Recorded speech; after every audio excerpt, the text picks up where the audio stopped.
Welcome back to Getting Caught Up. I had a chance to talk with Owen Brown. Owen is a creative director and a director and is the owner and founder of CTRL5 Studios. Owen's someone I met about 10 years ago, more than 10 years ago, actually, when we were working at AOL.com. And the last time I saw him, he was writing articles for the Huffington Post and writing DLs for AOL.com, promoting stories to our huge audience. We had like 13 million people a day coming to the website. Anyway, since I last saw him, he's been up to some crazy stuff, and I had to talk to him about it. Most recently, what he did was he directed a music video for a band called Arizona. The song is called Moving On, and it's a wild video. And so when you see it, you'll be amazed. He was out in the Arizona desert.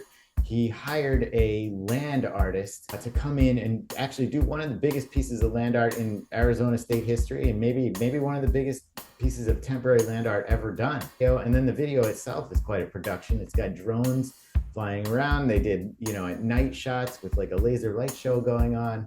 It's pretty wild. So I got the whole story from him about how that came about, what a challenge it was to put together. It actually won him 3 Clio Awards, so it was well worth all the effort and the time that went into it. And we talked about sort of what else he's been up to. And the last time I saw him, like I said, he was doing something very different than what he's doing now. So we talked about how he got to that point. And he told me a story about a project he did, his first real project as a creative director, in which he partnered with a composer who put together and created what is scientifically the first proven music for cats. Cats actually like the music. And he put together a whole media campaign around it that ended up going viral. So we got the story on that. Quick reminder, give this video a like or a share or a comment to help its visibility so I can keep bringing you interviews with interesting people like Owen Brown. And the last thing, we also touched on his name. He has a really interesting story around his name. When I worked with him at AOL.com, I knew him as Buster Brown, which is an interesting name, obviously. But in the intervening years, he changed his name to Owen Brown. So we talked about where that name came from in the first place, Buster, and then why he decided to change it and now goes by Owen Brown. So pretty fascinating conversation I had with him. I hope you enjoy it. Anyway, here he is, Owen Brown.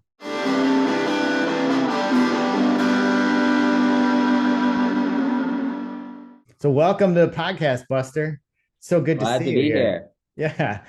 I haven't seen you in so long. Actually, I'm thinking about it now. It might be 10 years. It definitely is 10 years. I can't even believe it. I haven't seen a lot of our old AOL Huffington Post family in 10 years, which is really sad. But I'm glad to connect with you over this. Yeah, what a pleasant surprise. So I know that's right. The last time I saw you, you were writing DLs for AOL.com, writing articles for Yes. Huffington Post. Yes. And Yeah. then my life dramatically changed after that, which you Yeah. probably don't know about.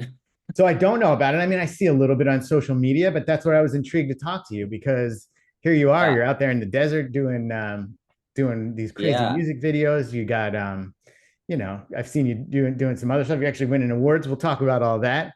Yeah.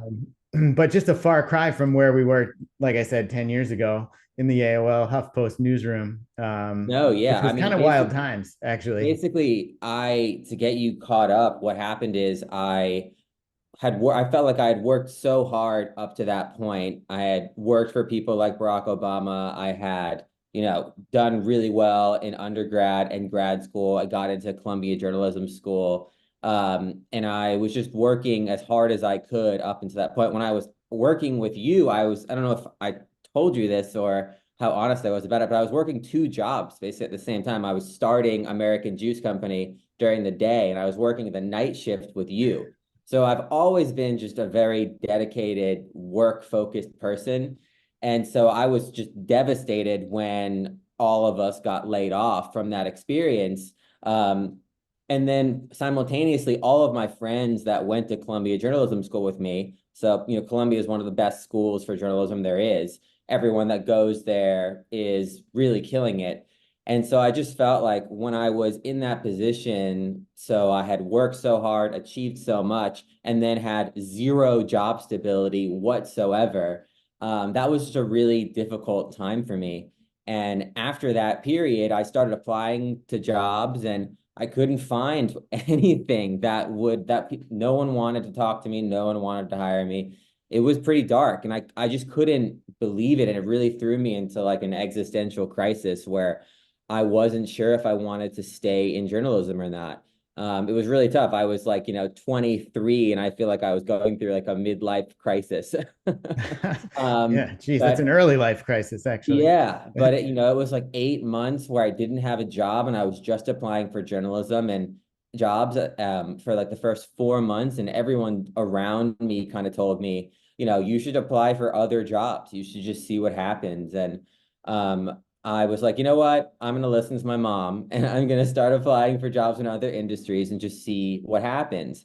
And I was applying for jobs at BuzzFeed and stuff like that and not even hearing back. And I was just like, well, you know what? What if I try for some tech jobs? What if I go and try to make mom proud and try and get a job at Google or Facebook or anything like that? And when I applied to all of those companies, every single one of them, Facebook, Google, the White House, every single one of them said, yeah, we'd love to talk to you.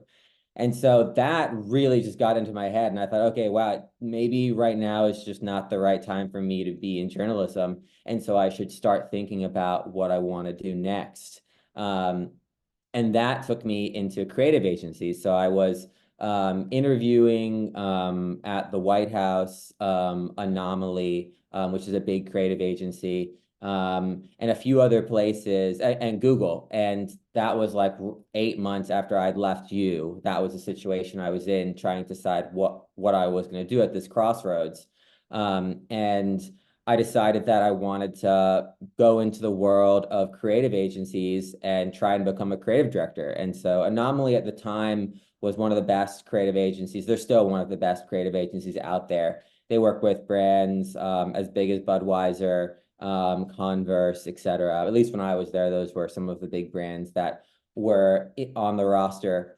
And so I ended up joining, and that's how I started becoming a creative director. And is that what you started at with them as a creative director, or like how? I mean, that must have been quite a shift, right? Coming from, Oh yeah, no, it was doing I mean, a lot of the things that I've done in my career are quote unquote doing the impossible.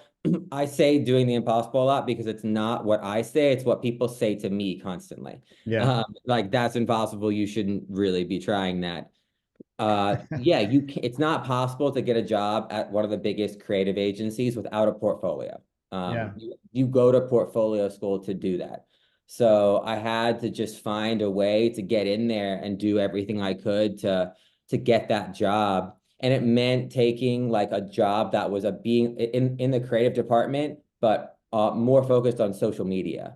hmm. And when I was on Barack Obama's team, I helped work on that social media team, which, as I mentioned to you before, was one of the first, I think, the first Yeah, presidential campaign that used social media.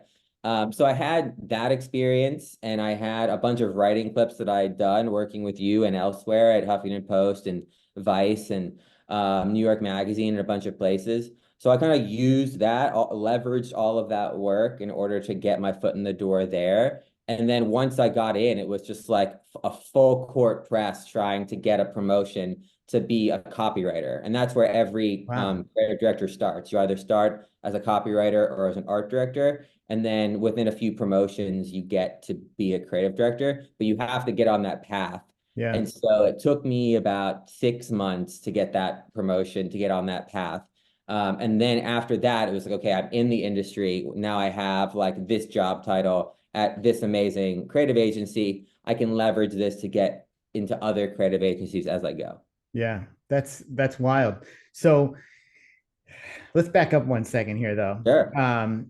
You get the job at Anomaly, right?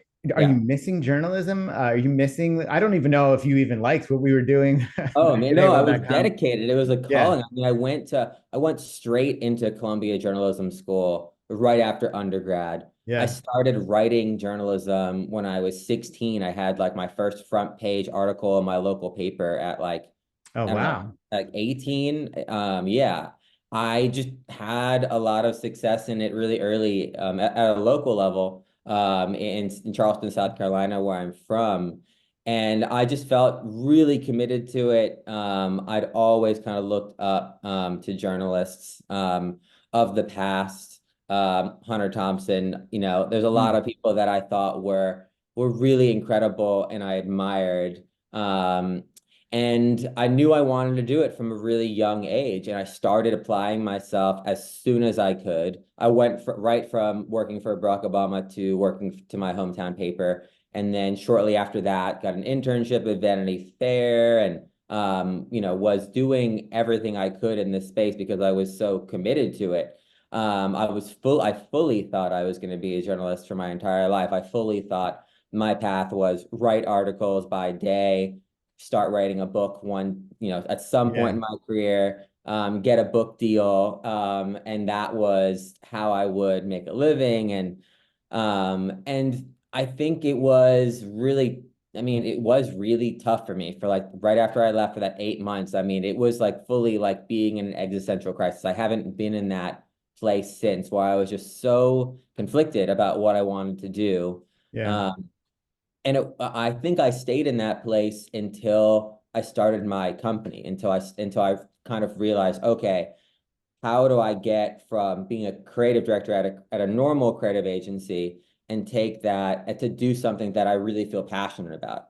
Because when you're working as a creative director at an amazing place like Anomaly, you're working with really cool brands. You're doing Super Bowl campaigns, you're doing Olympics campaigns. It's not the traditional commercial work that you see. Right. 99.9% of commercial and ad work is bad, as we all know. But there is like 1% that is pretty good. And you find that work coming out of these really good creative agencies, Anomaly being one of them. So we were doing great work, but it's still, you're not really doing something that you're passionate about. It's hard to argue that it's art when it's purely for the sake of commerce, Yeah. even though that argument is made. So I thought, how could I take that and use that to build something that I would feel passionate about? Take all of the experience I had up to that point, working with Barack Obama, working at Anomaly, working with you at AOL and Huffington Post, and use that in order to do something that I did feel a lot of passion about again, just like I felt with journalism. And so it took a lot of thought. It was like a year of thought trying to figure out, okay, what do I care about a lot? How can I find something that I feel passionate about that is more stable than what I had in journalism? And that's when I started my company. It seems like the stuff you've been doing lately, you know, you tell me if I'm wrong here, but it seems like you have some passion for what you're doing. They look to me like Oh passion yeah, of projects, course. I right? mean now, yeah, working in film and music, those are my biggest passions. I mean, I think even beyond journalism, like I think those are the things that I've always felt most connected to. Yeah. It just took me a long time to find a space within those industries where I had a skill set that I think could add a lot of benefit. And yeah, the I film has always been my biggest passion. Music has always been my biggest passion. Those two things since I can remember, since I was 13.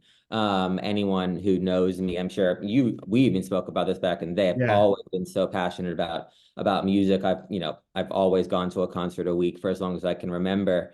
And music's always been my social life as well. But when you're around music and musicians, it's a music dominated space. I'm not musically savvy. I don't play any instruments. When, we last spoke, I didn't think it was possible to become a director, and like direct music videos or music films. I had a misunderstanding at that point about what a director is and kind of thought it was more of a camera operator type Yeah. of role. Um, and I definitely wasn't aware that there were creative directors that worked in music. But when I was at Anomaly, the thing that really triggered this whole thing for me was after about a year of working there, I got put on this project called Music for Cats. And it was Anomaly has an incubator lab in-house. And we pick a company to work with and basically give them unlimited marketing resources and unlimited creative resources for free. And so they had found this guy who claimed to have invented the first ever real scientifically proven music for animals. And he wanted to start with creating music for cats. He plays in like the National Yeah. Symphony Orchestra. He's as an accomplished classical musician as possible. And so I started talking to him and kind of quickly figured out like this guy is for real. He's really kind of cracked the code on how to communicate with animals through music. It sounds absolutely insane, but this is really cool. And so Yeah. I started working with him, and I was like, it would be cool to take this and launch it like a record. Like, let's not use your real name, David Ty, and let's instead create an artist name. I think we should call it Music for Cats, and then we'll create an album around that. We'll create a Kickstarter campaign with a video around that. I'll take all the things that I learned how to do working for Barack Obama, building a campaign, and combine that with all the things that I've learned how to do at Anomaly up until that point, building a campaign. And we'll use that to combine these two worlds, combine the world of music that I know from just all of my social relationships, and then combine that with what I learned at Anomaly and with Barack Obama. And I think that if we do all of these things, that we'll have a lot of success. So I say this, I'm excited. I think the people at Anomaly, like, my bosses, didn't really believe. No one really believed me. And also, like, I think in my, community, I'm not sure, it sounds like a joke. When you say we've created the first real music for cats, it sounds crazy. It's really hard to believe it's real. And so I was like, you know what, let me just try as hard as I can. This was like the first real thing I'd gotten to do in the world of being a creative, that I had complete autonomy creatively to kind of do whatever I wanted to do. And that's partially because no one really believed in it at Anomaly, I think, in a very real level. I was given total creative control over the entire campaign.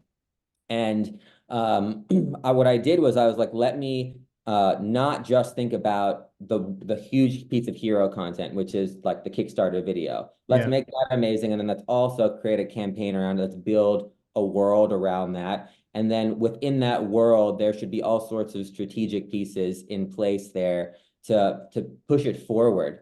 And those pieces were celebrity cats. So I found out that like at the time there was like Grumpy Cat, that was the I most remember that. famous cat. Yeah, it was like an internet But meme essentially, right? yeah, exactly. But Yeah. there's this little strategic insight. I found that there's all these other cats, like the top 5 most famous internet cats, like the Brad Pitts and Angelina Jolie's and the Tom Cruise, and you had never heard of them, but they had like tens and tens of millions of followers. Like Wow. it was hard to believe that, Nala cat was one. I'd never heard of this cat. And so I just reached out and was like, hey, we've created the first real scientifically proven music for cats. I know it sounds crazy. Let's just, if you take a call with me, we'll send you the music. You can put it on for your cat. And if you believe it, then we would love to work with you and have your cat be the star of this campaign, or one of the stars of this Yeah, campaign. that's a great And so idea. Yeah.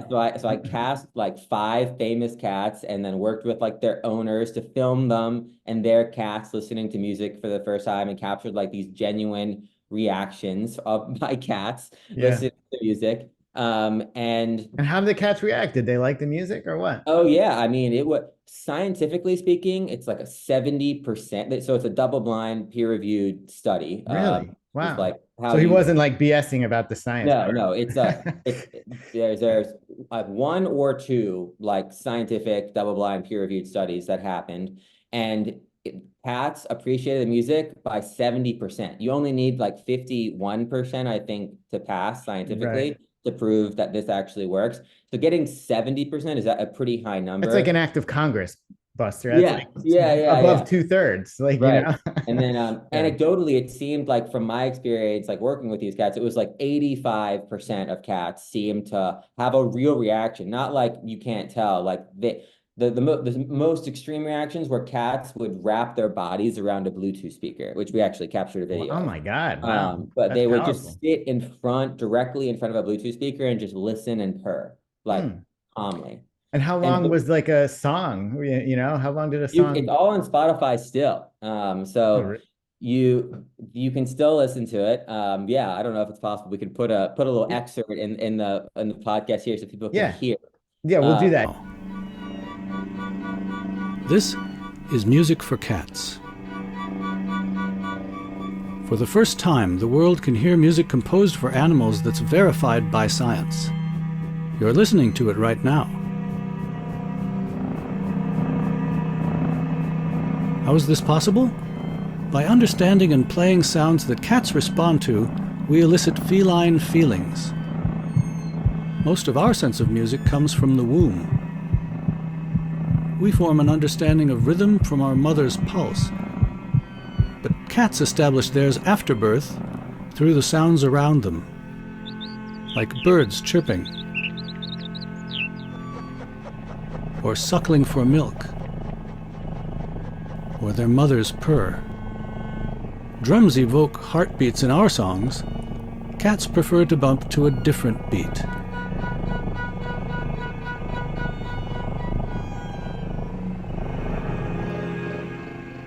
Long story long, this thing comes out on Kickstarter, and I have never, maybe to this day, experienced that amount of success. Just like a Wow. true viral moment where this thing goes to the moon. We get it in the New York Times, we get it in the Washington Post, we get in NPR, we get in the Late Show with Stephen Colbert. Within our goal was to raise $20,000. Within 2 days, we had raised $60,000. Jeez.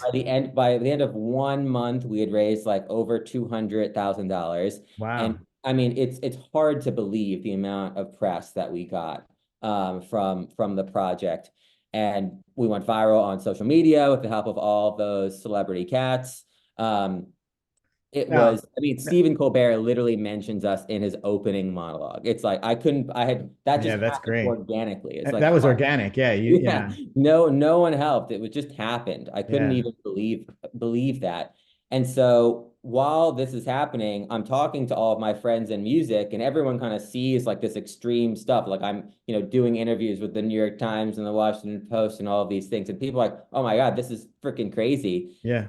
Then the most extreme thing happened after that. We ended up signing a record deal with Universal. So it's the first ever Yeah. major label record deal to sign an artist that doesn't make music for humans. So this Wow. is like, in the Guardian, like big piece in like the art section. Yeah. And so everyone in my world kind of sees this, and I'm kind of talking to all of my friends that are musicians and people that work with major artists, and everyone's like, how did you do this? And I was like, well, really all I did was I took like everything I learned doing, like working with Barack Obama, and everything I learned doing working with these creative agencies, and just combine that to make an artist campaign. I don't really know that much about how like artist and album release campaigns work. All I know is anecdotally from having all of these friends and just being in this world for so long.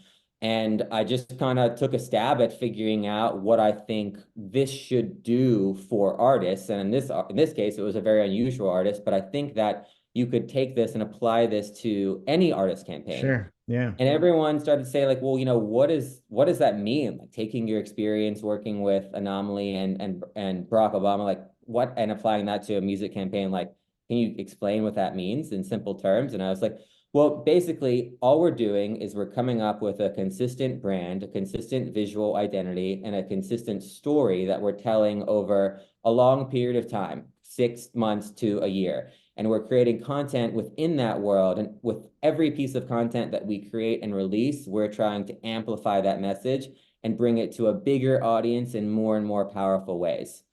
And people were like, wow, that's amazing. That's really not how it works in music, though. And I was like, well, what do you mean? How does it work in music? Yeah. And people were like, well, the standard is to create one music video with one director and then another music video with another director. Those two things are not connected at all. And then you create your live show with another team, and that's totally separate from your music videos. And then you have a social media team, and your social media team is creating content that looks like something else entirely. And so most of the time, it's a pretty fragmented world. And I heard this, and I was just like, that all the success I'd ever had, like, did the opposite of Yeah. that. Everything we did, obviously, with Barack Obama, that experience really kind of cemented the playbook in my head. In that, what we did working with Barack Obama is develop a story that could be really simply described in 2 words that everyone remembers to this day, which are hope and change. I didn't have any hand in developing that, but I was in the room with, the big wigs when they were coming up with this stuff. And I just kind of listened to what they were saying and was like, wow, it's amazing that you guys have created this massive story. You're describing this amazing figure's entire life and what he stands for in 2 words. It's very hard to condense a story down to that level of simplicity. And so what I was doing on the social media team was taking those words and creating content around them that laddered up to this big idea. We, of course, had a visual identity too, but the secret sauce is really in the story and having a story that's so simple to describe that everyone that's involved in the campaign can understand, okay, we're creating content around hope and change. Does this idea ladder up to that? Okay, great. Then that fits within this Yeah. world nicely. If it doesn't, then we can't do it. That doesn't work. So let's back up for a second here. Sure. That's obviously a very memorable campaign slogan, maybe one of the Yeah. most memorable in recent times. But when we were at AOL in the AOL HuffPost newsroom, I think I told you this when we were emailing, Yeah. or maybe I didn't tell you this. I don't know, but I wanted to talk to you about that because Sure. there was like sort of a rumor going around the newsroom that you had actually coined that phrase. So you're That's saying you hilarious. didn't coin that phrase? Oh no, I didn't definitely didn't Yeah. coin the phrase.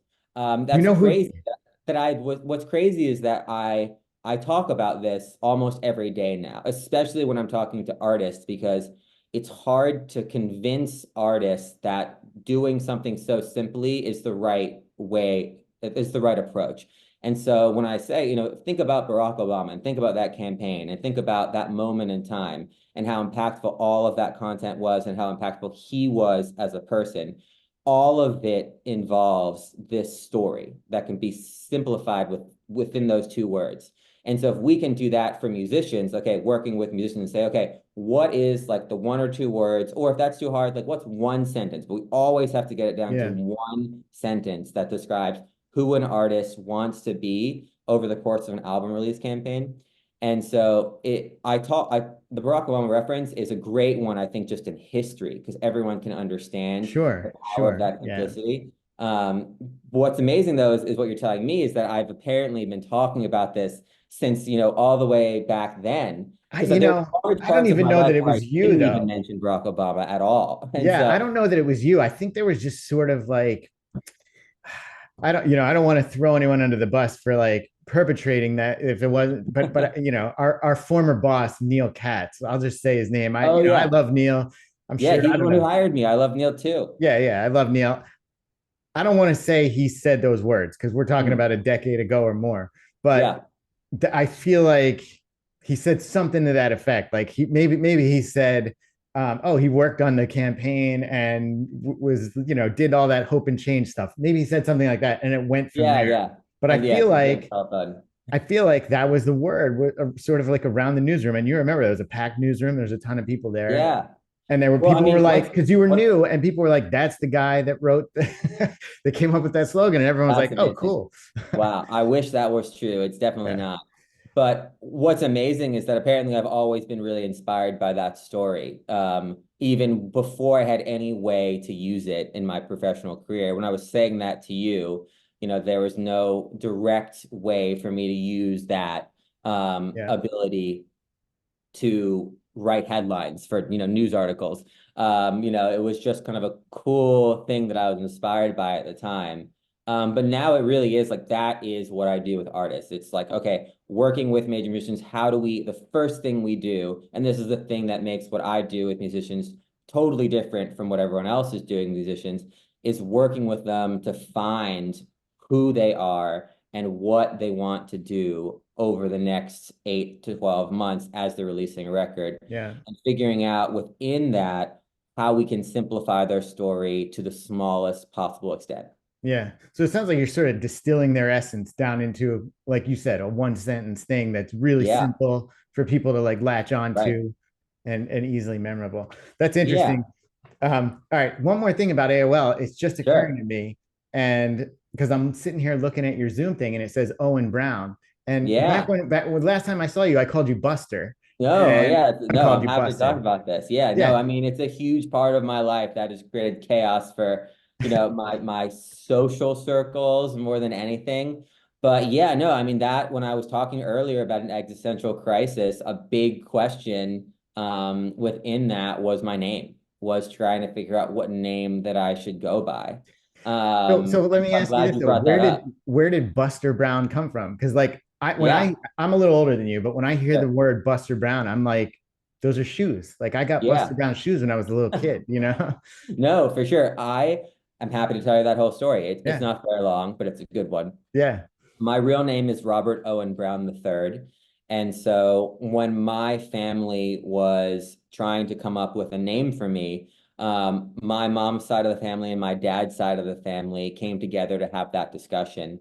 And the story that I learned goes like this. My mom looks to my dad and says, "What do you want to name him?" And my dad looks to his father, so Robert Owen Brown, the original, and Robert Owen Brown Jr. Mhm. And my dad says, well, we want to name him after us. We want to name him Robert Owen Brown III. And my mom's side of the family was like, well, are you going to give us any like say here, or is that just the way it's going to go? And my dad apparently was like, that's the decision. His name is Robert Owen Brown III. Wow. And my mom's sister apparently said, well, Bob, if you're going to be that stubborn about this, I'm just going to have to call him Buster Brown for the rest of his life just to spite you. Um, Wow. and the irony is that when I was a kid, like a baby and like a 3 or 4 year old, I refused to go by anything other than Buster. Oh, wow. I would not go by Robert. You And so embraced Buster. yeah, and so this just stuck with me for my entire life. And for the longest time, I didn't realize that it was unusual, that it was a very unusual name until I was in high school. And when I got to high school, some of my teachers, there was a year where I went to a Catholic private school, and some of the teachers refused to call me it. They were like, "We're not calling you Buster. That's an inappropriate name." And so my parents had to call in to the school and like speak to the principal and say, "That's his name. What are you talking about? You have to call Yeah. him." And so at that point, I was, 15. I started to think about, oh, wow, maybe this is an unusual name to go by.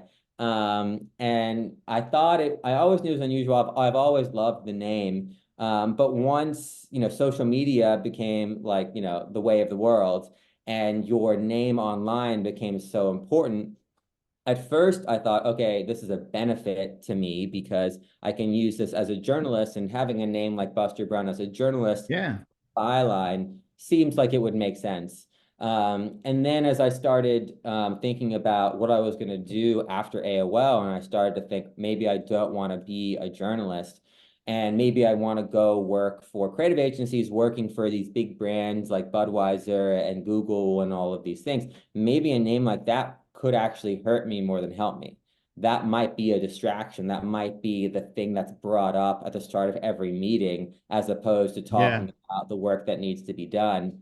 And as I really started to look into like the history of it and thinking about like who I wanted to be, most of the people in history named Buster are either comedians or sports players. I'm not a comedian. I'm not like a funny person. I've never, ascribed to do anything in that world. And so it just didn't really make sense to me. I think like if you're thinking about your own personal brand, like I'm thinking about brands for other people, the name just didn't really make sense for me on a professional level. Yeah. Um, I've always known that I've wanted to create, serious work, even when I was, in journalism, like, I'm writing political pieces. I'm writing stuff that is not in the realm of comedy. And so having a name that doesn't, inspire comedy, I think means that I can have a brand around me that makes better sense for me and who I want to be as a person. So yeah, I decided that I was going to use my middle name right after I left you. Basically changed my name. I had never used that before. I had a call with my mom and said, "Mom, I'm going to start going by Owen. You might have to Wow. start calling me Owen now." And this, how old was I? Like, 23 at Yeah. that point. And so it was a huge switch. And then, I changed all of my social media accounts to that. And then when I started this new job, I was introducing myself as Owen for the very first time in my life. Wow. So Yeah, that's gotta feel it a was little a weird, I wild would think, right? experience. But like I've been told so many stories over the years. One of them is that Sting didn't start going by Sting until he was in like his mid to late 20s. And he was just like, yeah, I'm Sting now. Yeah. What's his real name again? What's his actual name? I don't know. Yeah. I used to know it. I feel it's like on the tip of my tongue. I don't know. Maybe I'll look it up. So that's a wild story. Now let me ask you this. So the aunt who basically named you Buster, does Yeah. she call you Owen or is she still calling you Buster? Everyone is confused in my life. What I say to like friends is that if you've ever called me Buster before, there's no need to stop. What I say now is everyone starts at Owen and you have to earn Buster. So some people will earn it, after a night, and some people, it might take like 6 months for them to learn that I have this Yeah. nickname. But right now it's like everyone starts at Owen. And then especially in the world in my professional life, a lot of people don't even know that Buster Know exists about as a Buster, yeah. nickname. It's not that I'm So trying to hide it. It's just that it takes a second for that to come up in sure. conversation. Yeah, yeah. So, and essentially, you're working on a grandfather clause, is what you're saying. If you met I you love that. Yeah, yeah. at the time you were Buster, you're allowed to call you. So I can keep He's calling you grandfathered Buster, or in. you want me to call you Owen for this? Well, no, you're grandfathered in. I'm grandfathered in, but I also don't want to mess with your personal image that you've got going on right now. That you're obviously Well, like sure. I working. mean, yeah, I think anyone that's a fan of my work, I think from a fan perspective, does not know about Buster. It's not ever been, communicated online in any, significant Yeah, way. So yeah, I think that as far as like my work is concerned, I'm Owen and I yeah. always will be. All right. So when I do the intro for this episode, I'll call you Owen. Okay. Sounds good. But when I talk to you, I'll try to actually call you Owen the rest of this conversation, but a Buster might slip out a couple of times. No, I mean, it happens to everyone, including my Yeah, girlfriend. yeah. That's funny. All right, let's move on here. Let's talk about the thing that really caught my eye, and that is your work on this video for the band Arizona. Yeah. You did a music video called "Moving On," and Yep. it's a pretty wild video. And actually, I guess just production all around. I mean, it's got Yep. intricate land art built into the sand, the desert sand. There's these Yeah. mirrored monoliths, drone shots. There's a laser light show at one point. Yeah. There's a lot going on. Yeah. So at first, first question really is just how did you land this gig? Well, how did that all come about? Yeah. Basically everything I've just explained before has been like the lead up to this project. Every piece of knowledge that I've gained over the past 10 years has led to this moment. And the project is like the apex of that experience. I could not have done this, 2 years ago. It took so much work, and so much experience to get to the point where I could do something like this. Simply put, we created the biggest piece of temporary land art in Arizona history. There's only one piece of permanent land art that's bigger, and that's James Turrell's Rodent Crater, which is one of the most famous pieces of art in America for sure. It's also a permanent installation that Right. he's been working on for decades at this point. So it's hard to even compare yourself to that because they're both considered land art, but land art is a very confusing subject that I'm sure almost no one is familiar with. I certainly wasn't familiar with it. But I started the project like I would, any project working with an artist where we're trying to figure out what is the story that we're telling. How do we describe that in a sentence? And the band that is called Arizona, they're one of the only major modern bands named after a major state. And I Hmm. started to think about the significance of that, and I couldn't think of a single other major modern band. There's old bands like Alabama, Yeah. but there isn't like Kansas. Yeah. a modern band named like New York, or South Carolina, right? It would be incredible if there were. And if there was a band named New York that, was a successful band signed to a major label, you would want that band to be loved in New York. And you would want to try and make your community around you in that state have a lot of love for you. And so when I started having conversations with the band Arizona about Arizona, I was like, it seems like you guys really haven't done a lot in this space. Like, how many music videos have you shot in Arizona? Like, how many pieces of art have you made there? Like, have you done any Yeah. work to like really build love with this community? And it just for whatever reason, there really hadn't been that much done within Arizona. I think the entire band lives in like the New York, New Jersey area. So it's a big journey to go to Arizona. This is a place that I'd always been inspired by, but they had never done anything big in the state. They shot their first ever music video there, like 6 years ago or something. And since then, there hasn't been much done. Of course, there's a huge group of fans within the state that love the band Arizona. And so I thought, well, what if we were to create a world around Arizona, but we were to make that world feel totally new and totally unique and unlike anything anyone's ever seen before. And so that was the starting point, and everyone kind of gravitated to that idea. And after, lots of development and, it's a very collaborative process. I'm doing this with musicians. I'm not doing this in isolation. I'm hearing what musicians want, what they're inspired by, who they want to be. If they would have told me at that point, like, yeah, we don't want anything to do with Arizona, the state, I'd be like, okay, cool, let's go in a different direction. But they were like, no, this is the state that's inspired us. Let's try and inspire all the people in that state as well. And so the story can be that we came up with at the end was, let's take iconic Arizona landscapes and combine that with modern art. So like the reference points, we're taking a Jeff Koons sculpture and putting that in the Grand Canyon, or taking like a James Turrell light show and putting that in Monument Valley. Those two things together make something that's unique, make something that no one's ever seen before. And it was a really exciting premise for us to play with. And this is, again, how every artist I've ever worked with has started in this way. So now I've built the box. Everyone has agreed that they want to play within this sandbox.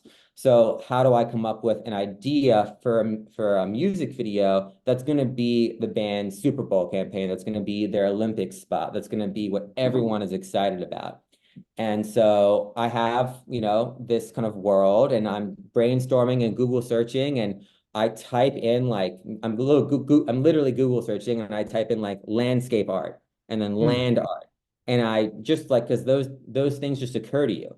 And then I had no idea when I was searching that land art is a style of art, just like, Impressionism or It's like a modern. whole genre, is what you're It's saying. a whole huge genre with a very rich history that almost no one is familiar with. I certainly wasn't. And I started looking at all of this stuff within land art, and I just thought, man, this is such a cool space. There has to be a way for us to use this style of art in order to be a foundation for a campaign. It fits so perfectly within this box that we've developed.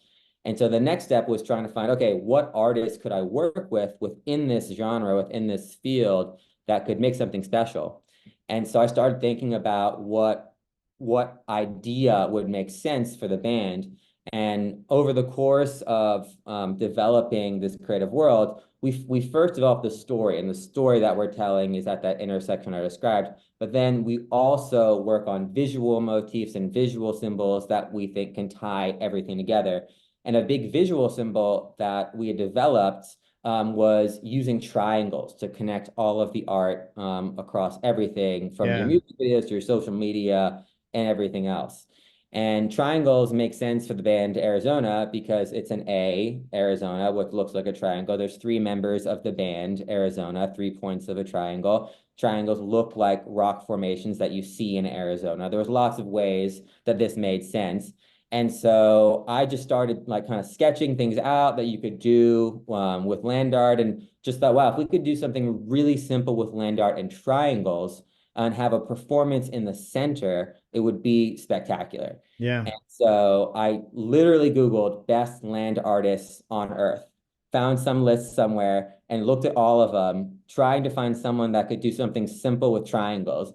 And this artist named Jim Denovan just jumped out at me as the perfect person. So I, found the name, found his email, typed up like a 10-paragraph essay to him, pleading with him to say yes, explaining why the project was perfect for him. And he wrote back like the next day to say, let's fucking do it. Wow. Nice. So it was this guy, Jim, is in MoMA. He's a huge deal. He's been in the New York Times. He is considered one of the best land artists alive today. He gets commissioned in the tens of millions to create his Jeez. art. He's like not he's a very real deal Yeah. artist.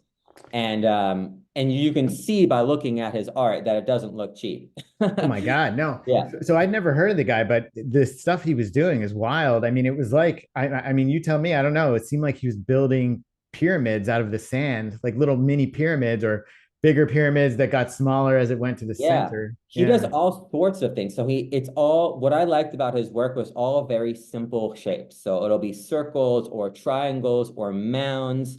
It's all very simple stuff. Yeah. Uh, and I thought that was perfect. I was like, what we're trying to do is just use triangles. I don't want this to be complicated. Everyone needs to see that this, like Arizona and triangles go hand in hand and have that be an explosion of inspiration within this film. And the way to do that is just, as I said, it's like the key to creativity and marketing is just thinking simply. How Yeah. do we come up with a simple idea? How do we come up with an execution that's simply stated, but really powerful? And working with him just seemed like the right approach. And so I'm not sure if he had ever done anything with triangles specifically. He had done stuff with shapes that were similar to triangles. But what I thought was cool was doing something with triangles, which I don't think he had done in that point. Perhaps I'm wrong, but he definitely hadn't done a lot of it. But what he definitely hadn't done was doing his land art in front of giant Arizona red rocks. Uh, Yeah. and so that was the part that I thought at the time would be unique for him. And the other thing that I thought would be unique for him is that it would be incredible to do something with light art on top of the land art, where I could take all of the experience that I'd had up to that point within music, with creating light art, with creating really intricate lighting design, and taking that experience and putting it on top of the land art. And I thought if we could do that, it would truly be unlike anything the internet's ever seen before, unlike anything the world's seen before. This is kind of like the hardest thing you have to do as a creative, is if you can come up with something where there is truly no reference point, like you can't find a single video on the internet that's remotely close to it, you know you've done something special. It's happened twice in my career, where I can say with absolute confidence that this has never been done before in the history of the world. It sounds insane to say that stuff, but Yeah. I can just say with complete confidence that the land art plus the light art is truly unlike it's unlike what anyone's ever seen before.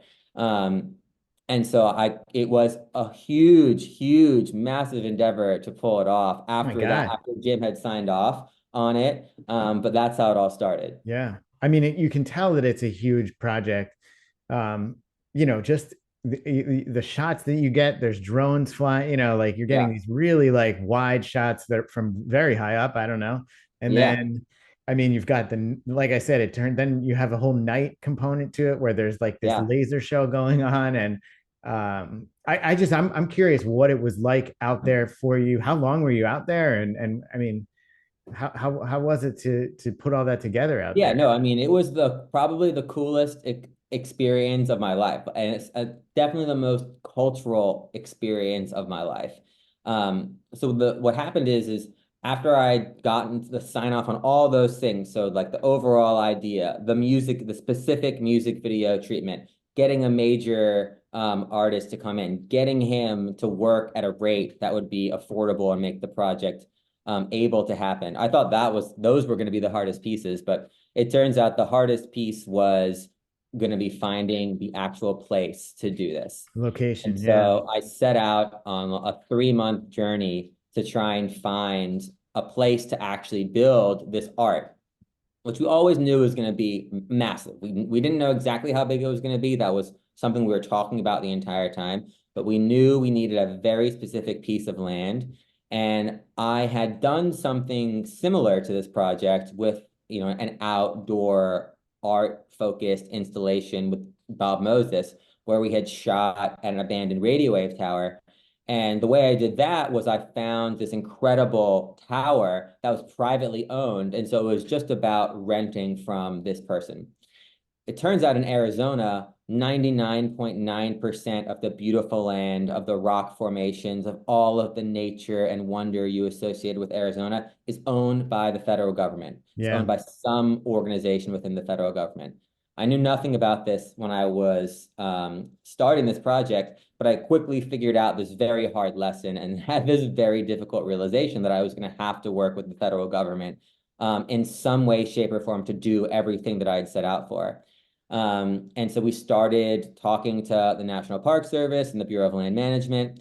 And when I started showing them the presentation and taking them through all of the ideas, especially people at the National Park Service would almost laugh at me. And I had one person who I actually became friends with afterwards. But when I approached her with the idea, her direct response and her direct quote was, "I get paid to tell people like you no." Yeah. And I was that quote like rocked me. I just thought, man, this is going to be so hard. If that's the point of view that these park rangers have, how am I going to do this? This became another, quote unquote impossible thing. A lot of these park rangers and people told me this is impossible. There's no way you can make this happen. But I just kind of stuck at it, and I sent hundreds of emails and got hundreds of rejections. Um, And and you're talking about rejections from who exactly? the National Park Service, the Bureau of Land Management, there's So local parks and county parks and all so sorts of federal and state operated federal, state, parks. local, basically everyone's saying no to you. Yeah. Everyone's saying no. Yeah, Yeah. 99% of people are saying no. I line up some possibilities that I think would work, and I'm just like, you know what? I just need to go in there, go speak to these people in person, and just show them that I mean well. I'm going to make something that everyone here will be proud of. I know this is a huge ask. I know this is a huge risk, but you have to just trust me.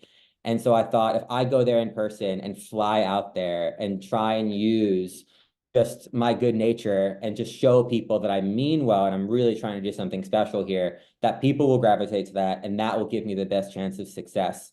So I convinced everyone to say yes. I flew out with one of the land artists that we were working with. Jim Denovan has a son, Brighton Denovan, who's also hugely involved in the project as well. And so me and Brighton went and we drove for 10 days throughout the state of Arizona. And were hitting, 4 or 5 places a day that I had lined up for us to scout. Every single one of these places was for sure the most beautiful place I'd ever seen in terms of natural beauty in my life. Going into Utah and Arizona and all of these national parks and seeing Monument Valley. We saw Monument Valley at sunrise, which is just, it's incredible to see all of that stuff. But meanwhile, every single place would either say no to us or wasn't possible because of some sort of creative restraint. The sand or dirt would be too hard to move. There would be uneven land, and that wouldn't make the space. We needed a canvas that had movable sand, a completely flat surface, and a completely flat surface that extended between 150 feet wide to 300 feet wide, and we need the ability to fly drones. It turns out there's this really antiquated idea within the National Park Service and all of these organizations that prohibits drones, no exceptions. Really? Doesn't make any sense. You need drones to showcase the natural beauty in order to appreciate this stuff. That's the only way to really appreciate how beautiful these parks are, is with drone cinematography. Yeah. And so I tried to explain this, like we're really just trying to shine a light on these parks and show how beauty nature is and how beautiful these places are by creating a piece of land art that's temporary. We're only bringing in we're not bringing in any sort of materials. We're only using the natural materials on the ground. And because we're only using the natural materials on the ground, whether it's like rocks or sand or whatever, it will always recede back to its natural form. Jim's specific style of land art, I call sustainable art. I think that's like a great way of describing it, especially because of so much of the hesitation I got from these national parks. I was like, this is the definition of sustainable art. There's no waste. We are not disturbing the natural environment at all. If there was a windstorm, for example, the wind could blow the sand around. Yeah, that's what I was going to ask you. God, you had to have like perfect weather for a certain stretch, right? Oh yeah, for sure. Even rain. What if it rained? I mean, would those things look so delicate? yeah, we would have been in a bad place if it rained. Yeah. It was tough. So I'm going on this journey where 10 days of 10 days into this trip, we've seen, dozens and dozens of different locations. And the last stop on this trip was Navajo Nation.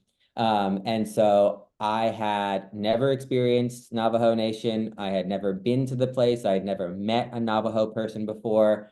I had, of course, never interfaced with the government. I knew nothing, relatively little about the culture. I think probably as much as the average American, which is very, very little. And so I'm going into this place to have this cultural experience for the first time, to meet these people for the first time, to experience this world for the first time.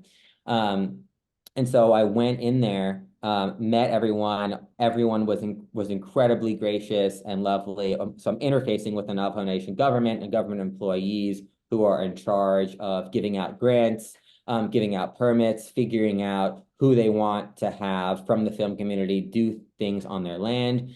But every single place that they had lined up for us to see didn't work. And Hmm. so we're leaving a 10-day shoot. And I have seen 50 plus different locations, and I have maybe one that will work. So I'm like, you know what? I've got one that I saw over the courses that maybe will work. And I'm driving out, leaving Navajo Nation as the sun is setting. When I drive over a bridge and look out across the horizon at the setting sun and see the most perfect location appear in front of my eyes. It is hard to believe it's true. It sounds so dramatic. Wow. I'm telling you, that's what happened. It So this was is like a last so dramatic. minute. Yeah. Yeah. And Navajo Nation was someone from Navajo Nation was in the car in front of me, and both of us just pulled over because we knew we were looking for this very specific piece of Yeah. land. Um, and I looked out and I was like, "Can we do that?" And he says, "Yeah, you want to go down there?" And so because we were on a bridge, we're over a riverbed that was dry. So the bottom of these riverbeds is total sand. I mean, it looks like sand you would find in Hawaii. Mhm. And right behind this riverbed were these, 2,000 feet tall Arizona red rock formations. They're big, it's bigger than they seem even in the film. It was so beautiful to see this in real life. And the land artist I was with, everyone's eyes just like lit up. I mean, it was finding a needle in the haystack, and we found it in that moment. And we just thought this is perfect. And so after that, we set out on this journey of working with the Navajo and working with Navajo Nation. So I go from never having met a Navajo to speaking to a group of Navajo and the Navajo Nation government every single day for like 4 or 5 months, maybe even 6 months, leading up to this project. And the Navajo Nation story was that aspect of the project was really moving to me, and for sure why it is one of the most wonderful cultural experiences I've ever had, because I'm interfacing with a new culture in a way that I'd never done before. Most of the times you interface with a new culture when you travel for Yeah. fun. You're on vacation, you're traveling to Japan, you're traveling to a far off land, and you're experiencing it as what's a tourist, basically, Whereas this is one, it's in my country. Two, I'm doing this in a work capacity. So it's a very different experience when you're doing something like that for work. And it's a culture that I knew nothing about. I mean, you'd have to go to, a country in the middle of Africa, to find a culture that you know so little about. I mean, I think the average person in America knows almost nothing about the Navajo. And so to be welcomed into this community, to have them say yes when everyone else had said no, and to work with a community that loves land to an almost religious extent, to have them greenlight a piece of land art was just so special and hard to fathom the significance of this. And as I started to think about that significance, I started Googling, okay, like Navajo Nation land art, Arizona land art. And as I'm like in pre-production, I'm starting to realize like, wow, no one's ever done this before. Like if you Google, like, and I've Googled extensively to make sure when I'm talking about this, I'm talking about it appropriately. If you Google Navajo Nation and land art, I mean, you will not find a single thing. There's been one thing done that's like, a piece of land art that's like 20 feet by 20 feet. Wow. And so I believe that this is the biggest piece of land art that's ever been made in Navajo Nation, the history of Navajo Nation. Obviously, I don't know the complete history pre-internet, but with what I can find on the internet, no one's ever done anything this big before. There's obviously been no recorded piece of history where Navajo Nation has ever made a piece of land art. And then within Arizona, after all the research I've done, and trust me, I've done a lot, there is not a bigger piece of temporary land art that's ever been made in the state. And the story is kind of illustrative of why that is. It's because it's almost possible to get a piece of land that big in order to make the land art. Yeah. So let's actually show a little clip from it, right? Sure. You've got the full video is about 6 minutes. I'll play here the sort of beginning. I guess it's like a director's cut. Yeah. And the beginning sort of tells the story that you've been telling. So exactly. Yes. let's take a quick look at that right now.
Okay, so that's a look at sort of what went into making the video, sort of behind the scenes.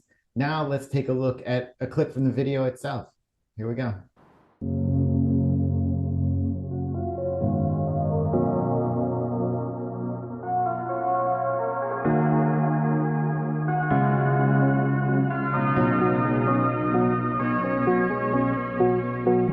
So far, so far down. Feel ourselves turning inside out. Yeah, so lost, we don't wanna be found. Kings and queens of our own ghost towns. Some nights we feel like dancing, some nights we feel like crying, some nights we feel like living, some nights we feel like dying, some nights we feel like staying out, 'cause we can't stand to be at home. But we'll be alright if we just keep moving on, keep moving on, keep moving on, keep moving on, keep moving on, keep moving on, keep moving on, keep moving on. When the day's gone, the night is long, keep moving on. Ooh. But we'll be alright if we just keep moving on, keep moving on, keep moving on, keep moving on, keep moving on, keep moving on, keep moving on, keep moving on. When the day's gone, the night is long, keep moving on. Ooh.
Some nights we feel like crying, some nights we feel like living, some nights we feel like dying, some nights we feel like staying out, 'cause we can't stand to be at home.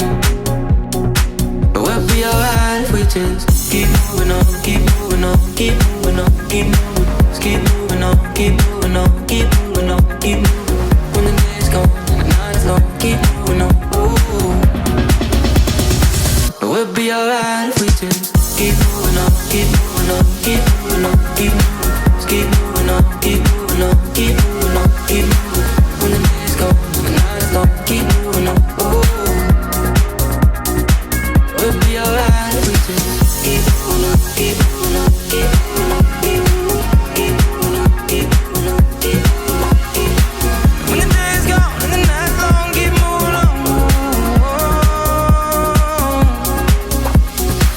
Keep moving on, keep moving on, keep moving on, keep moving, keep moving on, keep moving on, keep moving on, keep moving. When the day's gone and the night is long, keep moving on.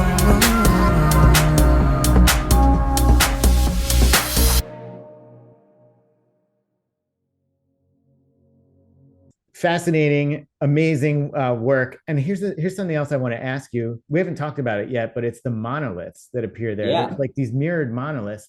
Is that something that Jim did as well, or was that? No, that was 100% me and my doing. That was kind of my contribution to the land art aspect of the project. Okay.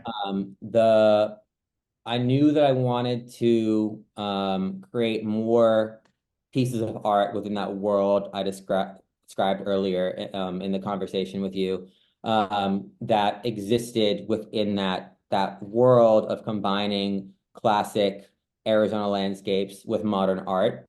And so the example that I started out with was like taking a Jeff Koons sculpture and putting it in front of these rock formations, in front of these beautiful landscapes.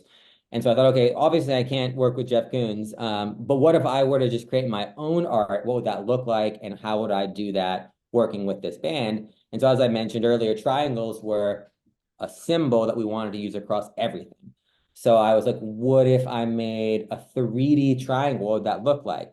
And when you take a 3D triangle and like, you bring it up, you make it vertical, it becomes a column. And so that was where that idea came from, was just making these vertical triangles. And so all of the columns are actually three-sided triangles, and they're mirrored. And mirrors were another symbol that we wanted to have, another visual reference we wanted to have recur across the entire campaign. And so we used these triangular shapes in order to create art, and then we took those pieces of art to all the national parks that we've been talking to over the course of the entire project. So basically, in preparing to do the piece of land art, I had developed all of these relationships with, National Park Service, Bureau of Land Management, et cetera. I had these relationships, and I thought, well, because I've, taken all these months to get to know these people, what if I were to put a different idea in front of them that was maybe more attainable? And so I said, hey, we want to custom make these columns, these that are similar to like the Utah monolith, but they're triangular, they're made of mirrors, and there's 3 of them. And we want to just take them, put them in your park for a few hours, and then shoot them. We'll be in and out in 6 hours. We won't disturb the land at all. I was hoping that it would be an easy sell. And thankfully it was. And so that brought, because I had so much experience with all of these government employees at that point, it was relatively easy for me to go to them and say, here's a new idea. I heard everything you said before about the land art and why that was possible. So I've come up with another idea that I think you'll appreciate and approve of. And so everyone said yes. And then we custom made these mirrored pieces of art, these mirrored monoliths. And we took them to several national parks across Arizona. So we literally rented an 18-wheeler, put them in back of the car, drove them into all these national parks, and put them there for everyone to see. Yeah. So they look huge. They look pretty big. And they also, Buster, reminded me, I don't know if you've seen the recent story. I think earlier this month, we're recording this in late March 2024, but earlier this month, there was like that monolith that appeared in Wales. Did you see that news story? I don't think I did. I saw the original Utah monolith story. Yeah. But I didn't see that one. So let me see if I can find it here. Actually, it was pretty wild. It looks so much like what you've got, and people are saying it looks like it was dropped out of outer space, right? Yeah, that's what everyone said with the Utah monolith. Yeah, And that was, yeah, I mean, it's so interesting how like brainstorming and creativity works. I definitely didn't set out to take inspiration from there. We yeah, just kind of started with thinking about mirrors. That was like our first place, and we started with it. Yeah, that one looks just like the right. one that appeared in Utah. I'm Yeah. sure. And so the weird thing, all right, I just But wanted to show it to you, right? So there you can see what it looks like. But yeah.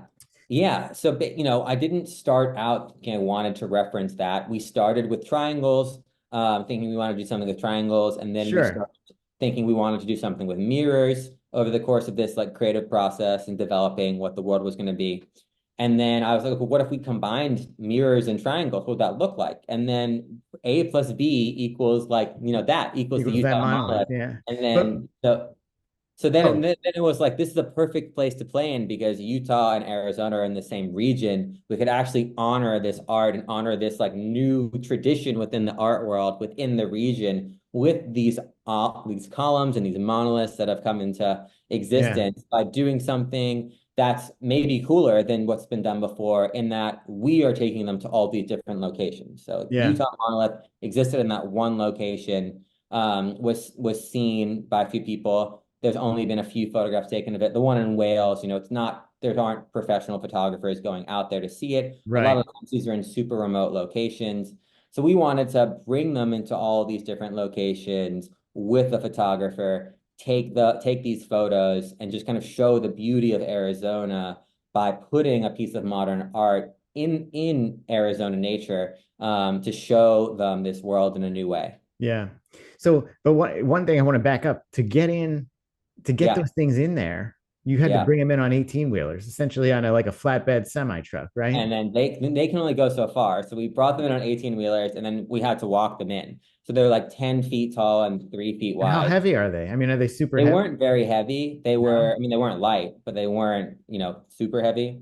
So Like yeah, like we a had like a to, few guys could do it, could yeah, carry. it was Yeah. 2 or 3 guys carrying them in, but we Yeah. literally had to haul them in. So, for anyone that's ever been to a national park, like these things are huge. Yeah. And you often drive your car up to a point and you have to hike in from there. And so whenever we would kind of scout locations in advance, figure out where we wanted to put them, and then drive the 18 wheeler as far as it could go, and then take out the columns and just haul them in. So we would hike in for half a mile, in Wow. some places in order to get them to these locations and then set them up. But I did not expect the photography to be, as well received as it was. It was definitely people were very intrigued by that aspect of the project, which was incredible. It was way easier to do that than it was to do the land art. So it was incredible that that aspect of the part of the project was so well received on the internet. Okay, so you do all this work. I mean, you're talking about months of your life, tremendous, production out there. You've got the Jim, the land artist, doing everything he did. It seems like it all paid off in the end pretty well, right? I mean, you won. I mean, end of the year, late in 2023, you won 3 Clio Awards for it, right? Yeah, yeah, you can And I see think some I of them see him right here. behind you. Yeah, You can see some of these bad boys here, but yeah, these are the two gold ones that I won. nice. Yeah, but I won the Clio Award for Best Director, so the Gold Clio Award for Best Director, which is one of the biggest honors you can get as a director. I beat artists like Kendrick Lamar to win that. So Wow. Kendrick Lamar's music video got second to this video in the director Damn. category, which is hard to believe. Kendrick Lamar, he directs his own videos. Is that right? No, just the music Oh, video that he okay, made. gotcha, Yeah, gotcha. came in second to this one. And so we won in that category. We also won 3 Clios in general and 2 golds. The only other artist to win 2 golds this year was Harry Styles. So we Oh, basically wow. tied with Harry Styles, which was incredible. I mean, it's that campaign is historic. Everyone's familiar with what Harry's been doing over the past year and change. And so to be considered at that level was just a huge Sure. honor. Yeah. Even to be just up against that level, right, has got to be gratifying, I would Yeah. imagine. Well, let me ask you real quick before we go. I mean, we got to do this again sometime. Yeah. But did you do red carpet and whatnot? Like, did they have was it like a full award Yeah, show? yeah. Yeah. There's some photos on my Instagram of me at the red carpet at the Clio Awards like a month ago. There was a red carpet for the Clios, which was incredible. And it was awesome to be honored there with so many, amazing other pieces of work. Yeah. All right. Well, listen, this has been fascinating to hear about how all this came about because just seeing it from afar, I was really intrigued by it. I was like, I'll put a clip of the video in here and people can go and watch it. I was like, that's quite an achievement that you've pulled off Thank you. there. I So mean, it was not easy. People are always asking me like, how did you do it? And I just say hard work. It's yeah, like work harder and longer than anyone else is willing to. And with a good idea, you can achieve something spectacular. yeah, yeah. It doesn't look like it was easy, It but was it looked not great. It easy. was. Listen, the final result is really, I think, remarkable. So. Cool. Listen, it was great having you on, and thanks for talking to me about it all. Great chatting with you as well. All right, I'll We talk got to you soon. Yeah, we got to do it again sometime. All right. Absolutely. See All you, right. guys. I'll talk to you.